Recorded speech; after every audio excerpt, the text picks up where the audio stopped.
But I think structured flexibility in all things, because if you're locked in for 3 months, you're really going to miss out on the best content you can put out there, which is, hitting on something while it's hot. Like when I did when the Game Changers came out, the documentary that was kind of like very pro-veganism, I got a lot of followers by hitting on that repeatedly in a short period of time. You were at my house, my old house then. Yeah. When the article dropped. Yeah. So, I do sit on social media a lot for that reason. And also I try to respond to as many people as I can just because I like helping. So I'll do all that. I'll add to that just quickly. I saw your post today in the community, and like I've been doing a lot more stuff personally on social recently myself, as I know you know, and I'm obviously very OCD and structured type person, but I saw your post and I'm like, fuck, he makes a good point there. And I can't not take on your advice there because it's clearly worked for you. I think, being able to kind of react to what is out there now as a creator and kind of get on the viral bandwagon.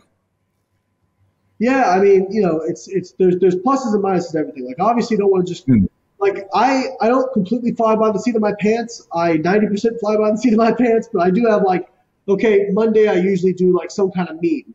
Tuesday I do a reel of motivation or, training or something like that. Wednesday I do an educational reel. Thursday I'm usually doing some kind of like educational screenshot of my Twitter.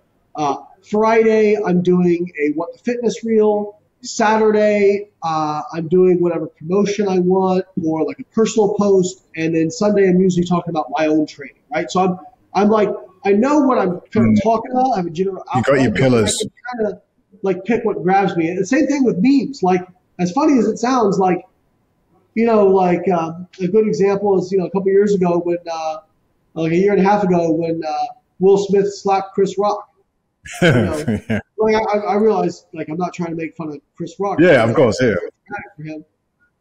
But like, that's great content. It's like, I can make a nutritional like meme about that, using that, and it gets a ton of traction because everybody's posting about those particular things. So again, I think it's just important to have structure and flexibility with that. So I'll do all that stuff I'm kind of talking about, do some writing, and I'll do that usually till about 2 or 3 p.m.